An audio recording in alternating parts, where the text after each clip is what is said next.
Hello guys, welcome back to your YouTube channel. അപ്പോൾ ഞാൻ ഈ മേക്കപ്പ് ഒന്നും ഇല്ലാതെ എങ്ങോട്ടാണല്ലേ. അപ്പോൾ ഞാൻ ഇന്ന് ആറ്റിങ്ങൽ ബ്യൂട്ടി പാർലർ വരെ പോകാൻ പോകുന്നത്. സംഭവം ഒരു കല്യാണ പെണ്ണാവാനാണ് കേട്ടോ. അങ്ങനെ പോണ വഴി കുറച്ച് ബബിൾ കോക്ക് വാങ്ങി കൈയിട്ടിരുന്നു. ഞാൻ നല്ല എക്സൈറ്റഡ് ആണോ എന്ന് ചോദിച്ചാൽ ഞാൻ നല്ല എക്സൈറ്റഡ് ആണ്. കാരണം എന്ന് വെച്ചാൽ ഫസ്റ്റ് ടൈമാണ് ഒരു കല്യാണ പെണ്ണിൻ്റെ ലുക്കിലൊക്കെ മേക്കപ്പ് ചെയ്യാൻ പോകുന്നത് ഗൈസ്. അങ്ങനെയാണെങ്കിൽ ഞങ്ങൾ അവിടെ എത്തി. എന്നെ ഒരുക്കിയത് രഹന ചേച്ചിയാണ് കേട്ടോ. രഹന ചേച്ചി നിങ്ങൾക്ക് അറിയാൻ ചാൻസ് ഉണ്ട്. ഇതിൽ മനോരമയിൽ എൻ്റെ അമ്മ സൂപ്പറാന്ന് പറയുന്ന പ്രോഗ്രാമിൽ ചേച്ചി ഉണ്ടായിരുന്നു കേട്ടോ. ഇതിന് തന്നെ ഹെയറിൽ നിന്നാണ് സ്റ്റാർട്ട് ചെയ്തത്. പകുതി എത്തിയപ്പോൾ കറണ്ട് പോയതുകൊണ്ട് നമ്മൾ ഐ മേക്കപ്പിൽ നിന്ന് തുടങ്ങി കേട്ടോ. അങ്ങനെ ഫസ്റ്റ് ടൈമാണ് ഞാൻ ലെൻസ് വയ്ക്കുന്നത്. അതിൻ്റേതായ ഒരു കശകശക്ക് എനിക്കുണ്ടായിരുന്നു ഗൈസ്. പിന്നെ ഒന്നും കുഴപ്പമില്ലായിരുന്നു.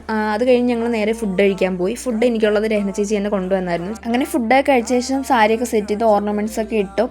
അപ്പോൾ ഇതെന്ന് വെച്ചാൽ അവർക്കിപ്പോൾ ഒരു എക്സാം നടക്കുകയാണ്. അപ്പോൾ അതാണ് കേട്ടോ. എനിക്കിത് നല്ലവണ്ണം ഇഷ്ടപ്പെട്ടു. കാരണം ഞാൻ ഫസ്റ്റ് ടൈമാണ് ഇങ്ങനെ ഒരുങ്ങുന്നത്. ഞാൻ കൂടാതെ 2 ക്രിസ്ത്യൻ ബ്രൈഡ്സും പിന്നെ എൻ്റെ ചേച്ചിയും ഉണ്ടായി. ഞാനും ചേച്ചി ഹിന്ദു ബ്രൈഡ്സ് ആയിരുന്നു കേട്ടോ. അങ്ങനെ ഇതാണ് ഫൈനൽ. നിങ്ങൾക്ക് ഇഷ്ടപ്പെട്ടാൽ കമൻറ്റ് ചെയ്യുക ഗൈസ്. അപ്പോൾ ഇതാണ് രഹന ചേച്ചി. അപ്പോൾ ഇന്നത്തെ വീഡിയോ ഇത്രയുള്ള. Tata bye, see U.